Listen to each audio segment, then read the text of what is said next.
জ্ঞান হচ্ছে সীমিত জ্ঞান। এ জ্ঞানে অতীত সে ভুলে যায়, ভবিষ্যৎ সে জানে না, বর্তমান সম্পর্কে সিদ্ধান্ত নিতে গিয়ে সে ভুল করে। কিন্তু আল্লাহ রাব্বুল আলামিন তিনি এমন এক সত্তা যার কাছে অতীত কাল বলে কোনো কাল নাই, যার কাছে ভবিষ্যৎ কাল বলে কোনো কাল। আল্লাহর কাছে সবটা কাল কি বলেন না? সবটা কাল কি? বর্তমান।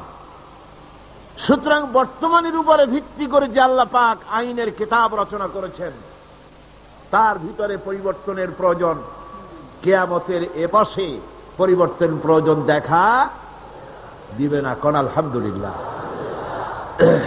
এই জন্যে কোরআন শরীফ বলছে, রাসূল করিম সাল্লাল্লাহু আলাইহি ওয়াসাল্লামের কাছে তারা বলতো, ইয়াকুলুনা হাল লানা মিনাল আমরি মিন শাই। তারা বলতো, হে নবী, আইন প্রণয়নের ব্যাপারে আমাদের কোনো অধিকার আছে কিনা, আমরা একটু অংশ নিতে পারি কিনা? আল্লাহ পাক জবাবে বললেন, কুল ইন্নাল আমরা কুল্লুহু লিল্লাহ। বলে দাও, আইন প্রণয়নের ব্যাপারে, হুকুম পরিচালনার ব্যাপারে সবটা এখতিয়ার কেবলমাত্র কার? জোরে সরে বলেন কার? আল্লাহ পাক। কারণ এই পৃথিবীতে মানুষের কাছে আইন তৈরি করার মতো একটা গুরুত্বপূর্ণ বিষয় মানুষের হাতে ছেড়ে দেওয়া যায় না। ওই মানুষের হাতে যারা স্বার্থপরতায় ভোগে, যাদের মন সংকীর্ণ, যারা সামান্য সামান্য জিনিস নিয়ে স্বার্থপরতায় ভোগে, তারা এত বড় কাজ করতে পারে না। যদি আইন তৈরি করার দায়িত্ব তাদের দেওয়া হয়, তাহলে সর্বপ্রথম তারা আইন তৈরি করবে নিজেদের ভাষার স্বার্থে, দলের স্বার্থে, দেশের স্বার্থে, অঞ্চলের স্বার্থে, তারপরে করবে অন্য মানুষের জন্য। দেখেন, পৃথিবীতে সবচাইতে এসেনশিয়াল জিনিসগুলো এই জন্য আল্লাহ পাক নিজের হাতে রেখে দিয়েছেন। যেমন পানি, অক্সিজেন, বাতাস, এগুলি আল্লাহ নিজের হাতে রেখেছে। কারণ মানুষ তো আল্লাহ সৃষ্টি করেছেন, আল্লাহ জানেন এদের দুর্বলতা কোথায়। এরা মোটে সুযোগ পায় না, সুযোগ একটু পেলেই বলে ভাতে মারবো, পানিতে মারবো। আর এদের হাতে যদি আইন তৈরি করার দায়িত্ব দিয়ে দেওয়া হয়, আর এই সব গুরুত্বপূর্ণ জিনিস যদি তাদের হাতে তুলে দেওয়া হয়, তাহলে ক্ষমতায় যেতে পারলে তারা বিরোধী দলকে বলবে, আমাদের দলে না আসা পর্যন্ত, আমাদের বশ্যতা স্বীকার না করা পর্যন্ত বাতাস দেব না, অক্সিজেন দেব না, পানি দেব না। এই জন্যে সবচাইতে গুরুত্বপূর্ণ জিনিসগুলি আল্লাহ তার নিজের হাতে রেখেছেন। এই পৃথিবীতে পানি, আগুন, বাতাস, অক্সিজেন যেমন গুরুত্বপূর্ণ, এর থেকে কম গুরুত্বপূর্ণ নয় পৃথিবীর মানুষের জন্য একটি সার্বজনীন আইন।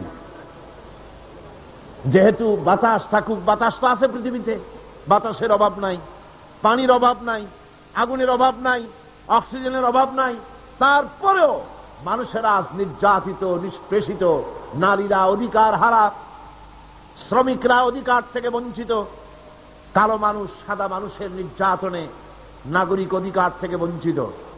পৃথিবীর ছোট ছোট শক্তিগুলিকে বৃহৎ শক্তিগুলি শেষ করে দিচ্ছে।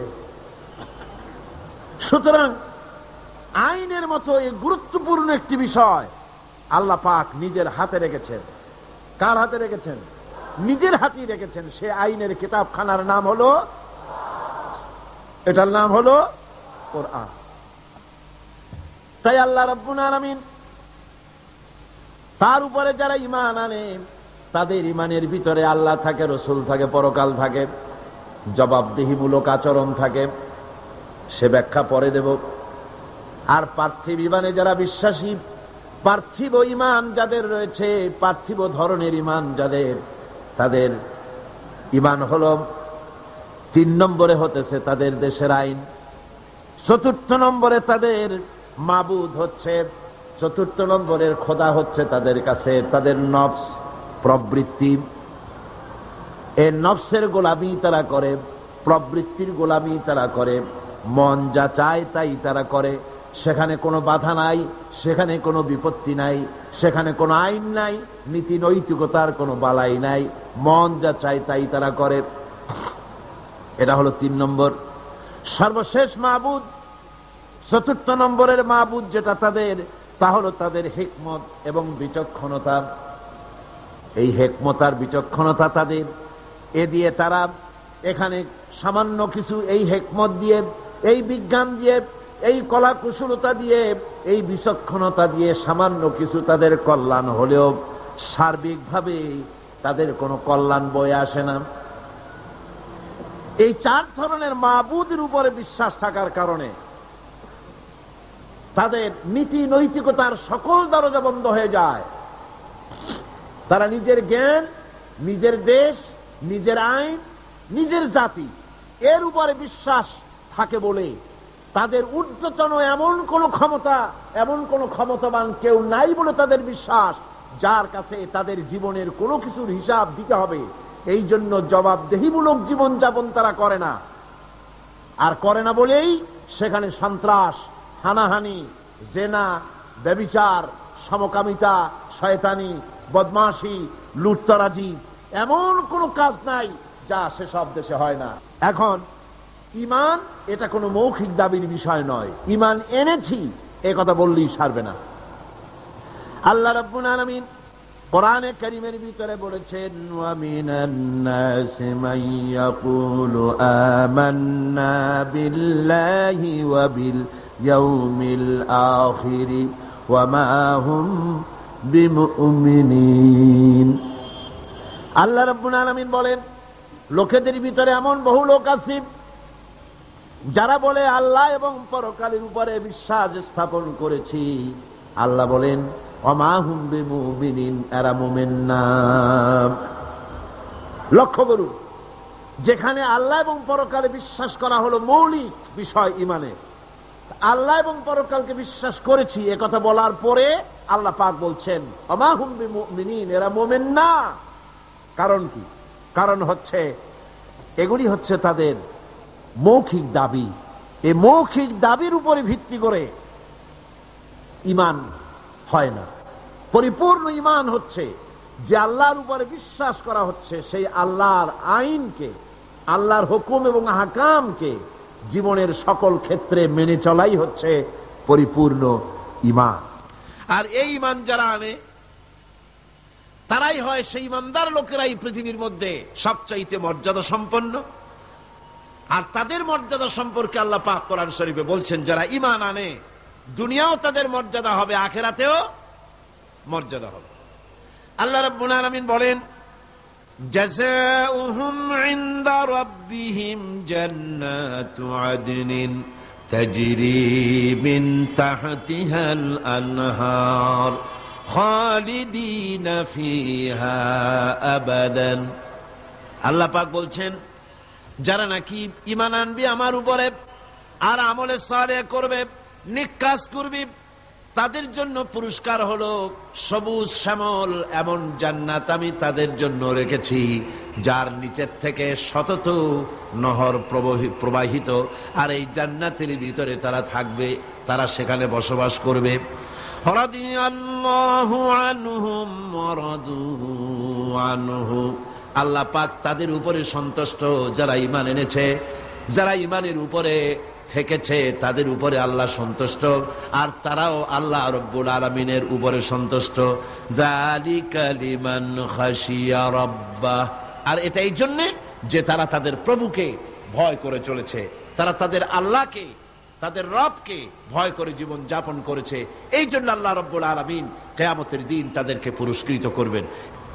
ঈমান মুমিন ব্যক্তির শ্রেষ্ঠ অবলম্বন, ঈমান মুমিন ব্যক্তির শ্রেষ্ঠ অবলম্বন। আল্লাহ পাক কোরআনে কারিমে বলেন, ফামান ইয়াকফুর বিত্তাগুতি ওয়া ইউমিন বিল্লাহি ফাকাদ ইসতামসাকা বিল উরওয়াতিল উসকা লা ইনফিসামা লাহা ওয়াল্লাহু সামিউন আলিম। আল্লাহ পাক বলেন, যে ব্যক্তি ফামান ইয়াকফুর বিত-তাগুত, তাগুতকে যারা অস্বীকার করেছে, আর আমি আল্লাহর প্রতি যারা ঈমান এনেছে, তারা এমন এক অবলম্বন ধারণ করেছে যা কখনো তাদেরকে বিচ্ছিন্ন করবে না, ধ্বংস করে দিবে না। তাদেরকে কথাটা হলো, তাগুতকে প্রথমে অস্বীকার করা লাগবে। আল্লাহর উপরে ঈমান আনার আগে তাগুতকে অস্বীকার করতে হবে। আর তাগুত হচ্ছে সেই শক্তি, যে শক্তি শুধু নিজেই আল্লাহর আইন অমান্য করে না, বরং অন্যদেরকেও আল্লাহর আইন অমান্য করতে বাধ্য করে, তারাই হলো তাগুত। তা আমাদের অবস্থাটা কি? আমরা তাগুতের সাথে কম্প্রোমাইজ করে চলছি, আর আল্লাহর উপরেও ঈমান আনার কথা বলছি। কথা ঠিক কিনা বলেন? একদিকে আল্লাহর উপর ঈমান আনার কথা বলছি, আর একদিকে